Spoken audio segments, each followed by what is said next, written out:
Hi, Jackie, and welcome to Entrepreneurcast. It's such a great pleasure to have you with us today. Hi, Svietlana. It's great to see you. Thanks for inviting me on. So, Jackie, before we get going with the business side of things, tell us a little bit about who are you outside of your business and what do you enjoy doing in your spare time? Oh, I've got lots of hobbies. I've got 4 key things that I love and spend lots of time doing. One of them is dancing. I've been dancing since the film Fame came out in the early 80s. I've been doing jazz dance classes since then. I still do every week. Before that, I did ballet, modern, Greek and tap. So last month, I actually was in a show with a whole load of other dancing friends for our parents. It was very sweet. We hired a theatre and put on a great performance for them with dancing, singing, comedy and sing-alongs for the OAPs. It was really good fun. Then I do improvised comedy. That's my new love. And every month or so, I will either take a class or I will go and be in the audience for an improv show. Singing. I've got a choir that I initially met on holiday in a Greek island, and we have reunions every 3 months in Norfolk where we get together and sing in the choir just for fun. And scuba diving, that's my other big hobby, but I don't get to do that very often because I only like to dive in tropical waters. And I'm a master scuba diver. I think I've logged 100 dives and been underwater for 75 hours of my life. Wow, incredible. Well, there are quite a few things I didn't know about you. And it's really funny because often I interview people and it's like everybody is so artistic in a way, you know. I mean, I used to dance as well, and I used to sing in a choir, and like a lot of people I interview, they're like, you know, singing or dancing or, you know, very, you know, like adventurous. It's incredible. Maybe we should go dancing together sometime. I think you need balance in your life. You can't be working all the time. You've got to be doing other things as well. Definitely. So, Jackie, tell us about your business. What is it all about? And what inspired you to start it? I call it Writing Without Waffle. Most of the time I am writing web copy, blogs, articles, marketing material for my clients. Now, how this all began was back at school when I was about 13. You know, the age when adults always say to you, what do you want to be when you grow up? And I said, I want to be a writer. Well, school careers advice at the time was rubbish, really. And they said to me, no, you don't want to be a writer. Writers just starve in a garret. What you want to do is be a teacher. And I said, no, really, I want to be a writer. And the only kind of writing we'd ever heard about that made any money was journalism. So I went off and trained as a journalist, but I never actually worked as one. I worked as a copywriter. It was the first job that I got being paid to write, and it was for Freeman's catalogue, writing things like black skirt, available in sizes 10, 12, 14, 16, please see garments, please see size guides at the back of the catalogue, all garments washable, things like that. And I ended up a senior manager in the organisation with a team of writers and designers reporting to me. And then eventually took redundancy, set up as a freelancer, and now I spend 1/3 of my time training people how to be copywriters or how to write better copy. So the irony is I've ended up a teacher after all. Incredible. So, Jackie, between your dancing, singing, scuba diving, and writing and teaching people, what would you say your typical day looks like? Oh, it's a blend of checking emails and social media messages, hands-on copywriting, phone calls and Skype calls with clients and potential clients. And on a training day, lots of travel and standing in front of a group and talking to them in the most engaging, interactive and fun way I can think of to get them to understand some of the tips, tricks and techniques that I've learned over 30 plus years of being a professional wordsmith. So, Jackie, you know, throughout our entrepreneurial and business journey, we come across a lot of challenges. What would you say was your greatest challenge and how did you manage to overcome it? I think in the early days it was learning how to charge the right fee for my time and expertise. And I had, for the first year, what I called a pricing buddy. I used to produce a quote, then I would email it to her and she would double it and send it back to me. And I would think, I can't possibly send that to the Inquirer. They in no way they're going to pay that. And I'd leave it overnight, and then in the morning, before I even thought about it, I'd press send and receive all emails, and the email would go and I'd panic and think, oh no, what have I done? And amazingly, they would pretty much always come back and say, yes, that's fine. So I realised I was almost giving away money by not quoting the right fee. And over the years, I've spent a lot of time investing in myself and building my confidence to charge what I'm worth. And I've worked with mentors and coaches and mastermind groups. And I think if you work on your own, it's really great to have support to help you pitch your fee at the right kind of level that represents the value that your clients get. So, I actually hear a lot of this from other people and entrepreneurs about, struggling with charging the fee, and how, most people in the world of business really, undervalue themselves, and they're afraid to charge too much. What would you say was your breakthrough in that?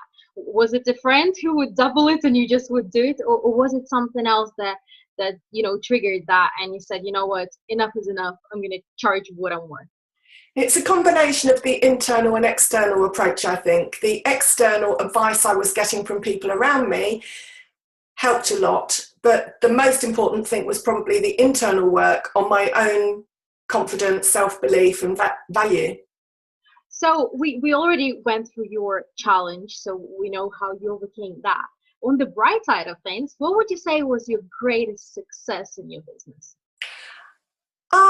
Probably about 3 or 4 years ago, when I was invited to help launch the Southeast region of the Professional Speaking Association, and I became co-president for the first couple of years. I stepped down about 6 months ago, and it's a voluntary role, but it does raise your profile within the PSA.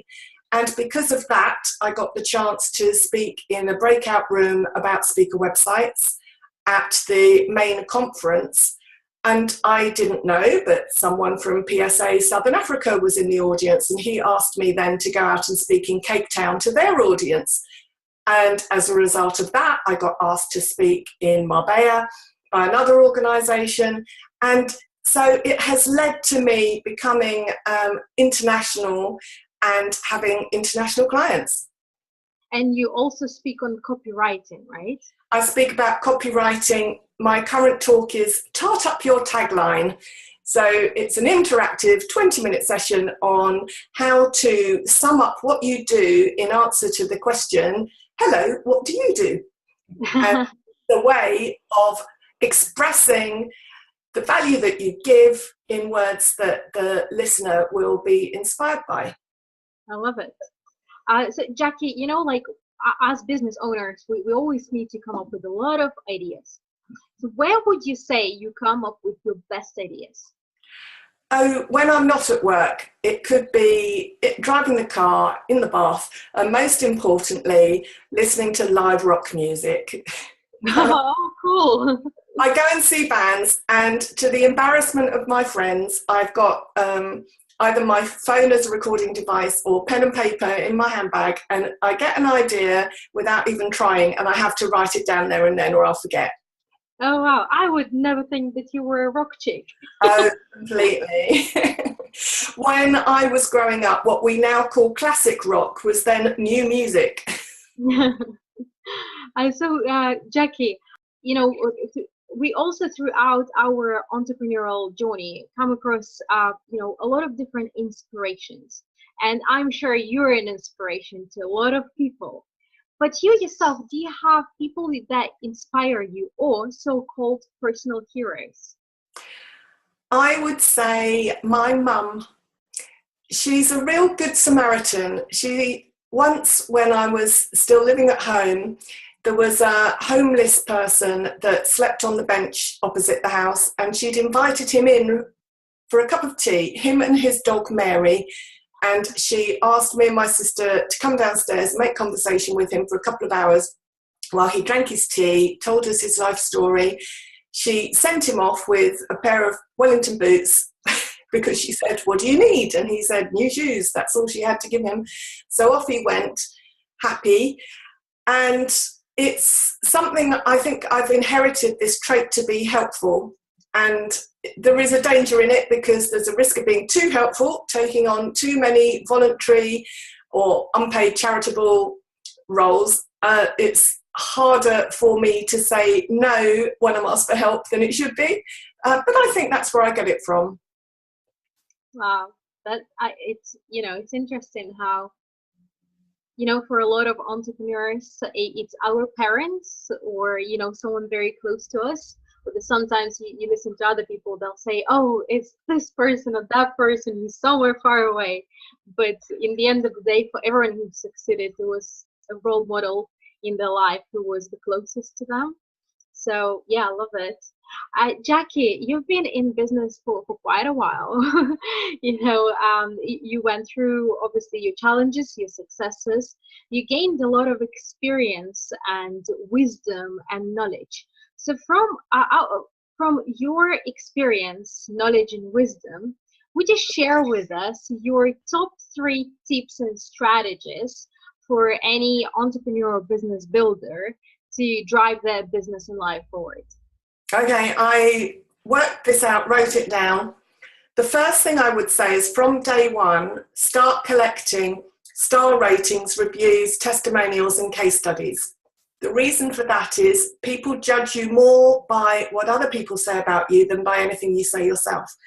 So they're very compelling, and if from the first day of trading you collect them, you can then use them in all your marketing, online and offline, and the words that other people say to describe you are going to be more convincing than anything that you can say. So that's the first tip. Second tip is all marketing is about objectives. So for every page you write, you have to decide what is your most wanted response and turn that into a strong, powerful, graphic, colourful, big, bold call to action. So it might be phone this number, visit this website, download this form, give me your email address in return for a white paper, a free report or an ebook. Whatever it is, there's no point in doing it if you don't know what your objective is.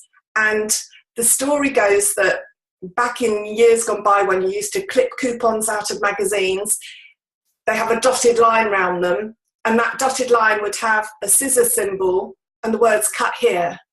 And all the research said more people will cut it out if you have the scissor symbol and the words cut here. So people are very obedient. You have to tell them what you want them to do when you want them to take an action. And the third tip is about recording the source of all new inquiries, because if you don't ask when someone rings you, hello, how did you hear about me? Or how did you find me? You don't know which aspects of your marketing are working and which are not. So you have to measure that, and then you can do more of what works and you can stop the stuff that doesn't work. Thank you for sharing that with us, Jackie. That's really funny. The second tip that you were given with the scissors and cutting, you know how visionary we are? So once you started talking about it and saying how, I started seeing it in front of my eyes as if it was at the computer. And I was thinking, if we would have it on the computer, on the website, I wonder if somebody would try to go and to cut their laptop. Well, you can have things that people download, print out, and then cut out. If that's your objective, then so long as you tell people what to do, they're very obedient, and chances are they'll do it. Awesome. Jackie, also, throughout your journey, did you come across any kind of resources that helped you within your business, to make it easier or whatever you could share with us? I would say for the speaking and training side of my business, I spent 3 years at Toastmasters, which works you through a manual of 10 tasks about vocal variety and body language and structure. And I got my advanced bronze qualification, also learning about storytelling and learning about humour in talks. Anyway, that was about how to speak. And then later I joined the PSA, as I've already mentioned, and that teaches you about the business of speaking, what to do before, during and after a speech to make it worth paying for, and how to speak more, how to speak better. So those are two aspects of my career and that have been really beneficial. Awesome. Thanks for sharing that with us as well, Jackie. I come across a lot of people who say that at some point of life, they came across a book that changed their life. Did you have such a book? And if you did, what was it? There was a book years ago called The Woman's Room that has on the cover, "This book changes lives." And it was lent to me by a girlfriend at the time, and it probably introduced me to feminism. So that was one of them. But the other thing, if I'm allowed to say, is my own 3 books that I wrote that were life-changing in their own way. There's The Little Fish Guide to DIY Marketing, and then one on networking and one on writing your own website. And the first book I published 6 years ago now, it's on Amazon and Kindle. And I think books are the best business card you can possibly have. I find people don't buy the print versions anymore, but they're brilliant to give away at the back of the room when I'm running a session, or as prizes or presents. And people to this day still buy the Kindle books, which means I get a little trickle of income from Amazon every month, which makes up for all the money I spend with them, I suppose. So, Jackie, one of those books, does it cover the copywriting principles as well? The Little Fish Guide to Writing Your Own Website talks about web copy for business owners or entrepreneurs, coaches, consultants, and so on, who write their own web copy because they don't have a budget to pay a professional like me. Probably I'll have to do another book about writing without Waffle, which is all the generic tips about copywriting that I now train people when they come on a course with me. Awesome, because I think that's very important. I mean, copywriting is an incredible skill, and whatever business you are in, if you can't write a good copy, then it's, you'll struggle. So I believe that everybody has to learn how to write a good copy, or they can hire somebody. Because because even running my own events, I've been, whenever I would write to people to come and join the event, if it would be some sort of good copy, and I had a little bit of help in the past from somebody, and whenever I would send a good copy, people would just click and register and buy the tickets. And whenever it would be something I would write on my own and didn't put that much thought, just trying to promote it, it wouldn't work that well. So I got forwarded an email recently from a contact of mine that the business owner clearly had written their own promotional email. They didn't have English as a first language, and it was possibly some of the worst copy I'd ever seen. And I felt really sorry for them, because they've gone to all the trouble of sending this mass email in the hope of generating inquiries. It's just not going to work, because it represents their brand so poorly, and it had nothing positive to say about their company in it. There was no reason why anybody should respond to it. And I thought, what a waste of their time.